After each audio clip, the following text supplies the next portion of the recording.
Hallo ihr lieben Kreativen, herzlich willkommen auf meinem Kanal Mellies Moments. Herzlich willkommen in meiner kreativen Welt und zu einem kleinen weiteren Weihnachtsvideo, Weihnachtskartengestaltung.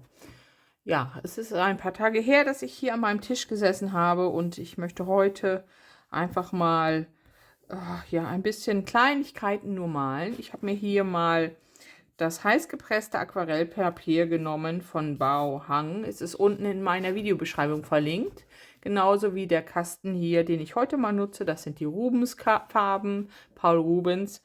Und ja, ich arbeite parallel auf zwei gleichen Blättern und ich möchte einfach mal verschiedene, im Grunde sowas wie ein Geschenkpapier gestalten. Nur, dass ich es nicht als Papier, sondern als Karte nutze. Ne? Also viele kleine bunte Weihnachtsmotive sollen hier drauf. So.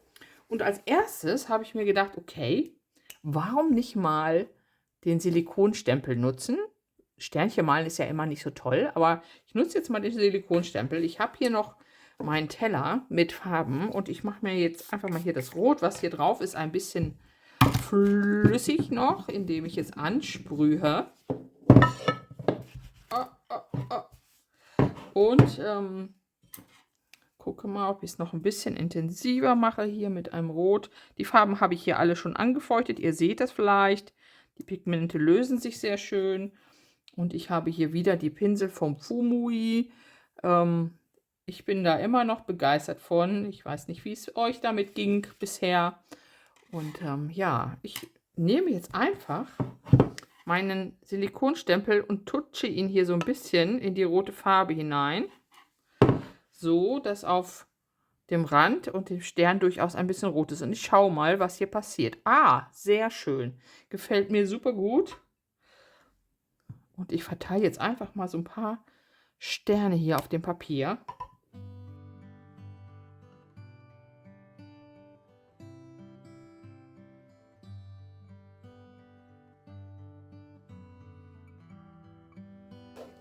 Und jetzt nehme ich einfach ein bisschen Farbe hier aus meinem Kasten. Ich nehme vielleicht mal so einen Gelbton noch. Sterne sind ja meistens gelb. Ich setze mir das hier auf meinen Teller in meine lachsrote Farbe hinein, so ein bisschen. Und jetzt gehe ich einfach mal, ich muss aufpassen, dass ich hier in meinen Handrücken nicht hineinkomme, nochmal in die Sterne hinein und setze hier so ein bisschen Farbe und verziehe den Rand. Lasst auch gerne mal eine weiße Stelle im Stern. Ihr müsst es nicht komplett ausmalen. Das macht das Ganze eigentlich ein bisschen interessanter dann.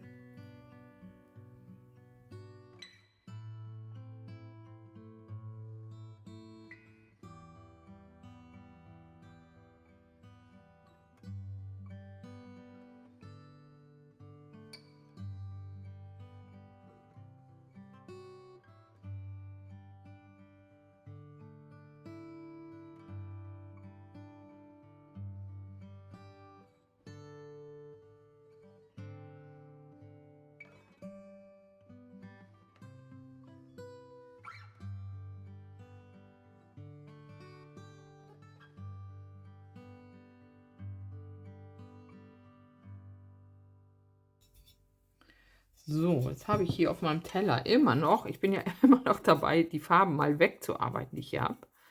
Ich habe hier immer noch ein schönes Grün. Auch das nutze ich heute gleich mal. Mache da aber einen ganz kleinen Hauch noch ein bläuliches Grün mit hinein. Ich möchte nämlich ein paar Ilex-Blätter malen und die haben eher so einen blauen Grünton. Ilex-Blätter zeige ich euch mal ganz kurz auf dem Papier, wie einfach die zu malen sind. Ihr habt entweder hier eure Beeren, die ihr malt, und setzt jetzt das Blatt dran. Ihr macht einen Bogen, ein U, noch ein U, einen Bogen, ein U und noch ein U und verbindet oben eure Blätter. Und schon habt ihr ein Ilex-Blatt. Ja, man kann auch oben mit der Spitze anfangen. Oder vielmehr muss man die dann ein bisschen breiter machen. Ein U, noch ein U, ein U, noch ein U und kommt unten zusammen. Aber so rum finde ich es einfach. Also 1, 2 U's zur Spitze, 1, 2 U's zur Spitze und das Ilex-Blatt ist fertig.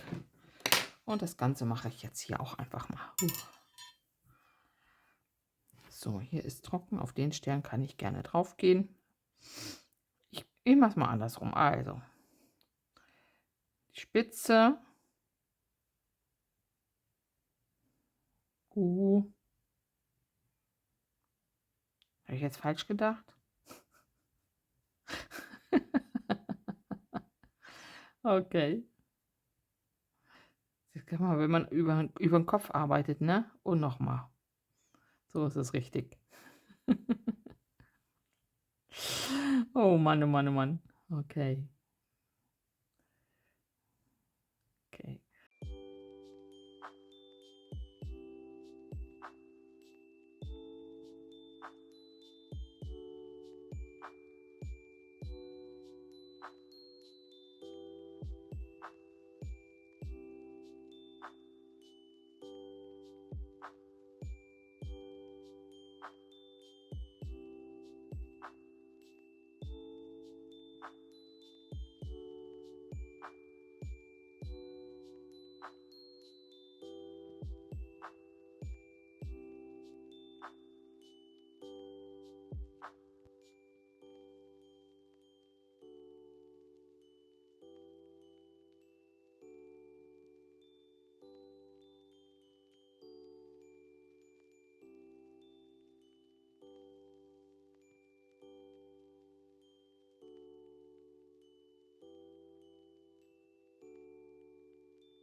Da kommen dann noch mal ein paar rote Beeren dran.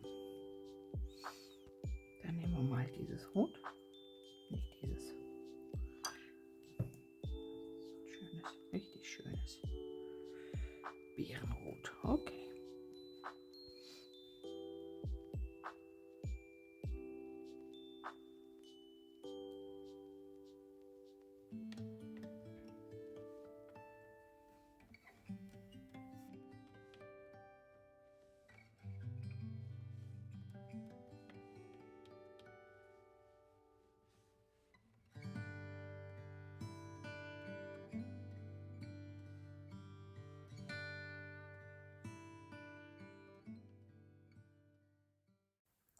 So, auf dem Papier nehme ich mir mal einen Pinsel eine Nummer dicker.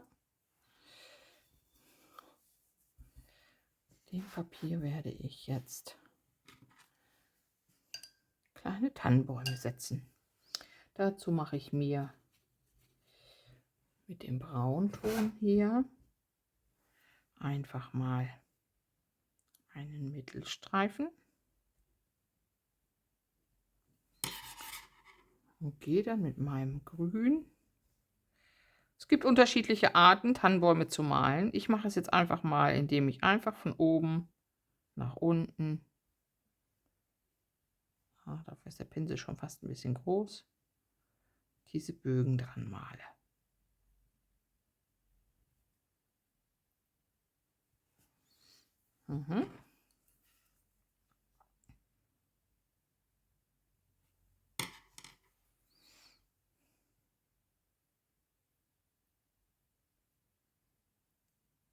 Das könnt ihr gerne erstmal immer mit einem helleren Grün machen.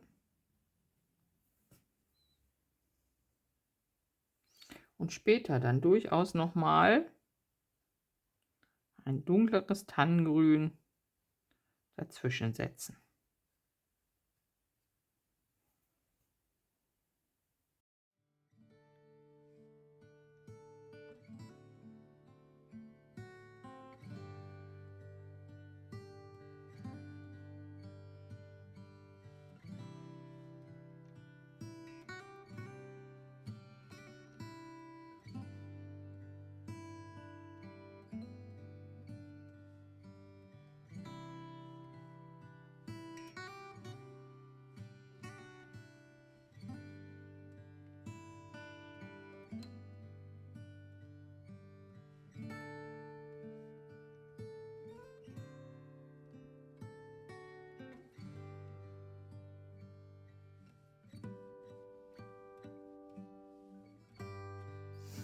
Okay. So. Die Sterne sind richtig schön geworden. Die gefallen mir total gut.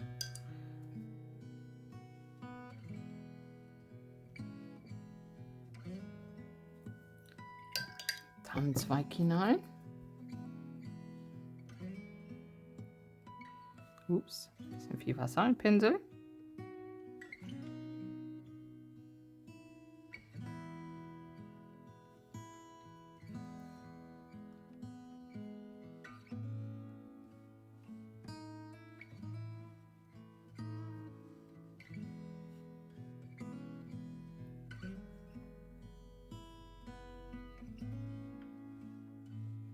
Erst das hellere Grün und dann einfach nochmal auf das hellere ein bisschen von den dunkleren Grün.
Könnten wir auch noch mal so ein paar Zapfen malen.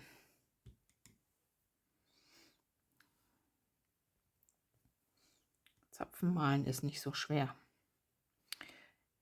Ihr beginnt mit einem U und setzt ganz viele kleinere U's noch oben dran, bis ihr euren Zapfen habt, wie es euch gefällt. Dann kann man einfach noch mal ein bisschen einen anderen Farbton nehmen, vielleicht ein bisschen helleres Braun oder noch dunkler. Ich würde jetzt hier einfach noch mal so ein paar, mal gucken, cremebraune Stellen einfach noch mal dazwischen setzen.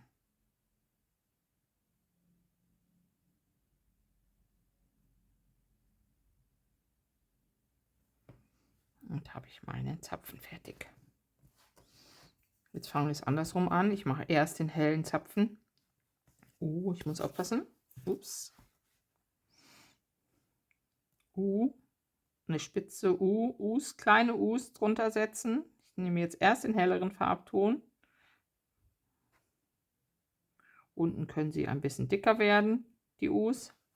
Und dann nehme ich ein bisschen dunkleren Farbton und noch mal in die Lücken hinein, und es kann ruhig ein bisschen verschwimmen, vermischen. Müssen nur so ein paar kleine helle Stellen vielleicht bleiben, umso besser wirkt der Zapfen. Dann kann man hier noch mal so einen kleinen Zapfenstiel machen.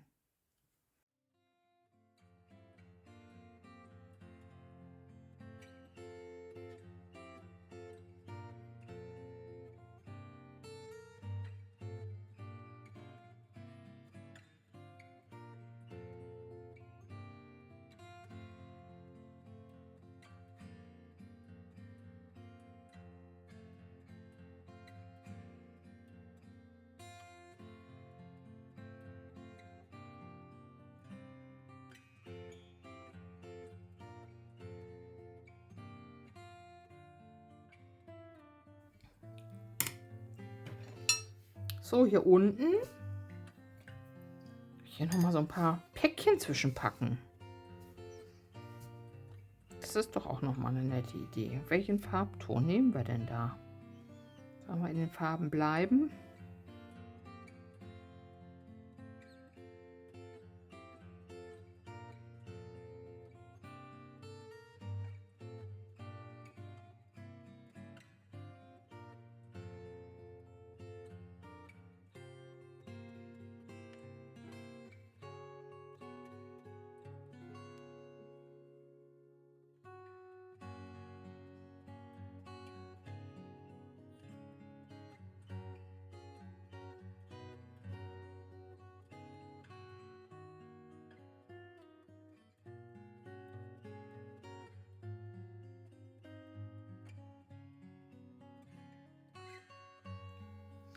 So, ich nehme jetzt einfach noch mal die gleiche Farbe und mache jetzt hier noch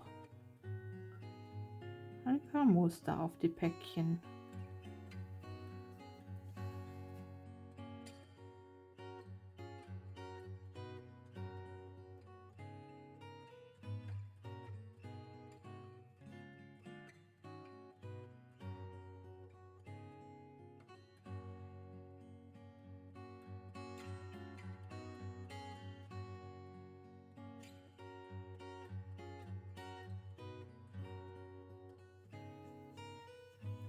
So, mir ist diese Karte hier, die ein bisschen zu rotlastig. Ich möchte noch mal eine andere Farbe reinbringen. Und das mache ich jetzt mit einem Blauton. Und zwar habe ich mir überlegt, ich könnte noch ein paar Schneeflocken zwischensetzen. Und ich habe hier noch so einen schönen Schneeflockenstempel. Und jetzt versuche ich das gleiche, wie ich es eben gemacht habe, mit dem Sternchen hier, auch nochmal mit den Schneeflocken. Also ich habe hier mir meinen Farbton auf den Teller. Ich gehe mit meinem Silikonstempel da hinein. Und ich hoffe, dass das jetzt funktioniert. Mal gucken. Ja, das ist okay für mich. Das sieht gut aus.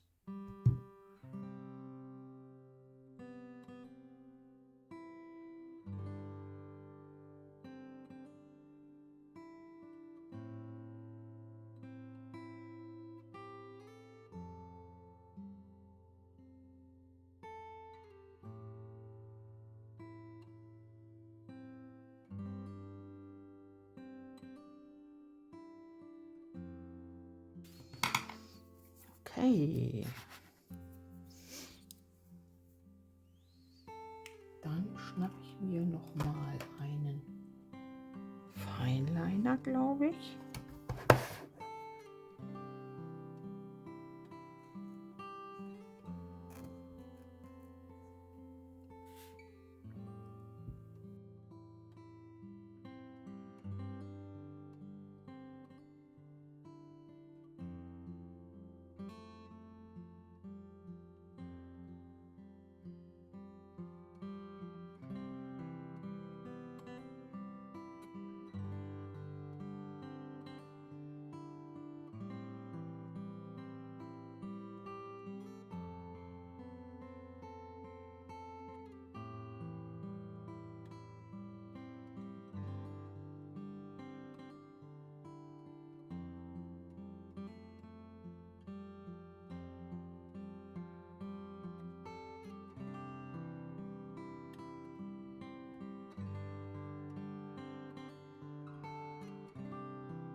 So, und jetzt glaube ich, möchte ich einfach noch mal ein bisschen Gold drauf spritzeln, damit ein bisschen Unordnung noch reinkommt in das Ganze. Und mein Goldfarben habe ich hier. Ihr kennt es, mein Lieblingsgold von Victoria, von VH Aquarell. Und da versuche ich jetzt mal schön etwas anzumischen.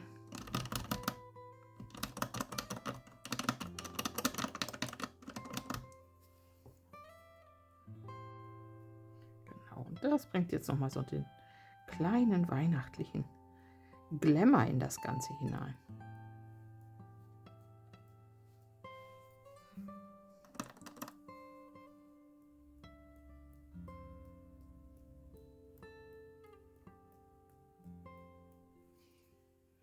Noch mal ein bisschen mehr machen.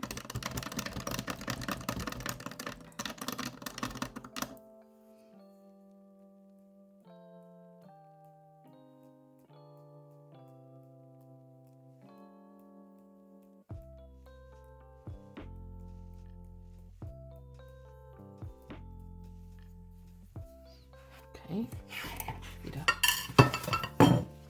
meinen Tisch ordentlich vollgesaut. Mal gleich hier mit feuchtem Tuch einmal drum gehen, bevor es trocken wird.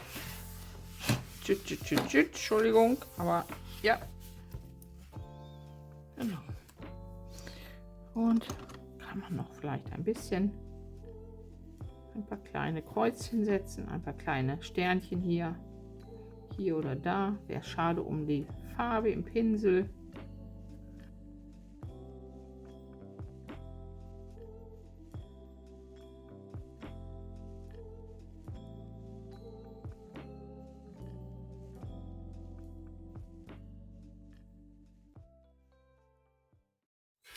So, mir ist eben was aufgefallen. Und zwar hatte ich schon das erste Klebeband ab und dann fiel mir auf, dass man wirklich tatsächlich dadurch, dass so viel weiß ist, nicht den Rand wirklich sehen kann. Und jetzt habe ich mir überlegt, ich werde noch mit meinen Bürstchen ein bisschen Farbe vom Rand her schattieren, so dass diese Karte dann tatsächlich ein bisschen dann den weißeren Rand mehr hat. So, ne, dazu nehme ich hier mal meine Pinselbürste und ich nehme hier mir einfach auf den Teller meine Farbe und die darf jetzt nicht zu nass sein. Das ist ganz wichtig. So ein bisschen in die Bürste. Und ich fange jetzt an und ziehe einfach von außen so ein bisschen zwischen diesen Motiven die Farbe hier ins Bild hinein. Mal gucken, ob das mir so funktioniert, wie ich das gerne hätte. Mal schauen. Das könnt ihr mit jeder Farbe machen, die euch gefällt. Jetzt hier in dieser Karte habe ich sowieso sehr wenig Grün drin. Darum mache ich das nochmal mit Grün so ein bisschen hier. Hauche hier nochmal ein bisschen Farbe ins Bild hinein. Dann ist mir auch noch aufgefallen, ihr könnt natürlich auch 2 oder 3 Päckchen setzen, ne? Also nochmal so ein bisschen versetzten Päckchen hier dran machen. Vielleicht mache ich das gleich auch noch, ich weiß es noch nicht. So, und hier bei dieser hier nehme ich jetzt aber ein bisschen was von so diesem bräunlichen Gelbton, den ich habe, und wische den mir hier nochmal so ins Bild hinein. Immer da, wo so viel Weiß zu sehen ist. Ups, das war schon fast ein bisschen viel. Oh, das ist mir jetzt aber auch, stört mich nicht. Ja. So. Hier nochmal so ein bisschen zwischenwischen. Ist auch nett. Genau, so, die da oben gefällt mir schon gut. Hier unten, jetzt überlege ich, ob ich nochmal Päckchen dran male. Oder ich habe nochmal diese Sterne in Silikon in geschlossen. Vielleicht so einen geschlossenen Stern da einfach nochmal draufsetze. Das ist doch auch nett. Dann gucke ich doch mal. Ja, nochmal so einen geschlossenen Stern zwischensetze. Aber in welcher Farbe mache ich das denn? Vielleicht in so einem Cremeton. Mal gucken. Ich nehme mir das jetzt mal tatsächlich eher mit einem Pinsel. Ich habe hier meinen Jean Brillant und ja, gucke ich mal, wie das wird. Ob das so wird, wie ich mir das vorstelle. Oder ob das vielleicht auch schon zu viel wieder ist. Ja, man sieht es kaum. Also doch nochmal mit Rot.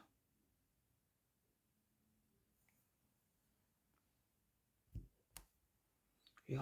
So, und wenn ich jetzt nämlich, mache ich mir erstmal Platz. Wenn ich jetzt nämlich das Klebeband löse hier, ich mache es mal ganz vorsichtig, dann habe ich auch eine passende Kante. Ne? Das war das, was mir vorher fehlte.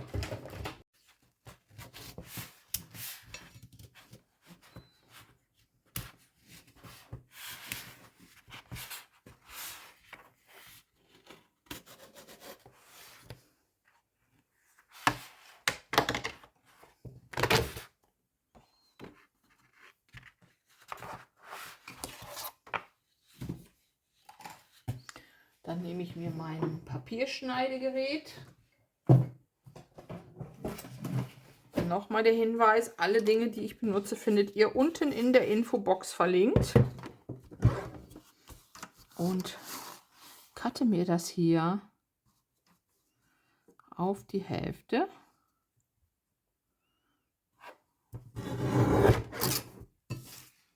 Sehr schön. Und dann habe ich hier jetzt 2 wunderschöne weihnachtlich angehauchte Karten. Man könnte jetzt noch sie so lassen, auf einen farbigen Karton kleben. Man kann das natürlich auch so nutzen als Karte, hinten was Nettes draufschreiben. Oder man macht sich dann noch mit einem Stempel ein extra Schildchen, was man vielleicht so reinklebt, mit dem netten kleinen Weihnachtsgruß. Ich überlege mir das jetzt gleich nochmal, wie ich das mache. So, ihr Lieben, ich habe meine Karten ausgeschnitten und aufgeklebt. Und ich habe total vergessen dabei, dass das Bauang-Papier größer ist als unser DIN A5. Von daher hätte ich mir das mit dem weißen Rand komplett sparen können. Also das so schön abzukleben, meine ich jetzt. Nichtsdestotrotz ist jetzt hier so ein ganz kleiner Rand geblieben und das sieht auch eigentlich ganz nett aus. So, jetzt habe ich mir hier auf 2 Schilderchen schon mal Weihnachtsstempel drauf gemacht. Ja, dieser hier soll auf dieses bunte, das passt ganz gut, fröhliche Weihnachten. Und der braune soll auf diese Karte. Und nun habe ich mir aber überlegt, ich werde hier meinen ganz tollen Vierer-Stempel hier nutzen mit den beiden Weihnachtsseiten und werde hier die Kanten noch mal ein bisschen weihnachtlicher machen. Und ja, das gute Stück ist unten in der Videobeschreibung verlinkt. Schaut doch gerne mal rein, wer Interesse an diesen Stempel hat.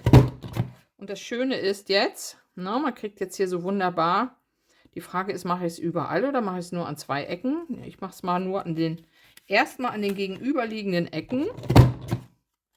Ich glaube, das andere könnte zu viel werden, wenn jetzt hier nochmal ein Stern nebenkommt. Nee, ich werde die jetzt nur einfach noch abrunden mit dem normalen Kantenschneider. Dann nehme ich diese kleine hierfür, dass sie ein bisschen rund ist, ne? Dass das ein bisschen netter aussieht. So, und nun sind da noch 2 kleine Sternchen bei rausgekommen. Die kann ich einfach noch mit aufs Bild kleben. Das passt, glaube ich, ganz gut. Die verteile ich da gleich noch drauf. So, und das Ganze machen wir hier genauso. Hier werde ich jetzt mal diese kleinen Stempel nutzen, die da an der Ecke sind.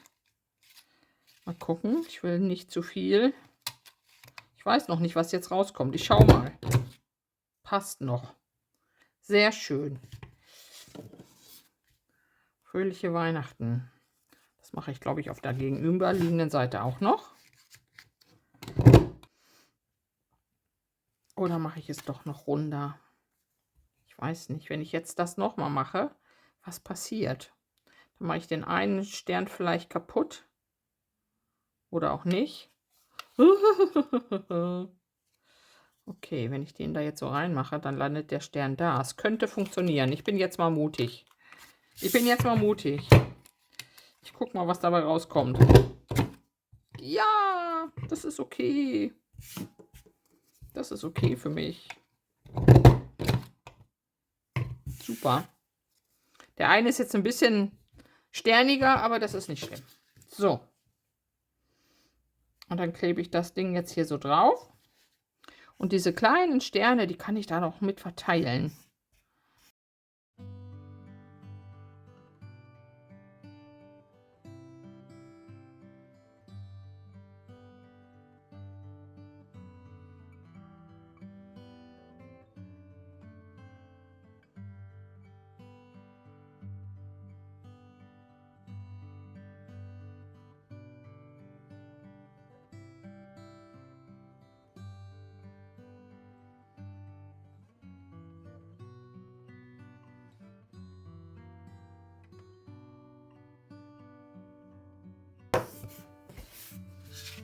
Das ist doch eine richtig bunte, fröhliche Karte.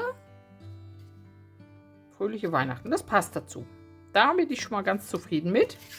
So, jetzt haben wir hier noch unsere andere Merry Christmas. Da weiß ich allerdings nicht, wo ich es hinsetze, weil es viel verdecken wird.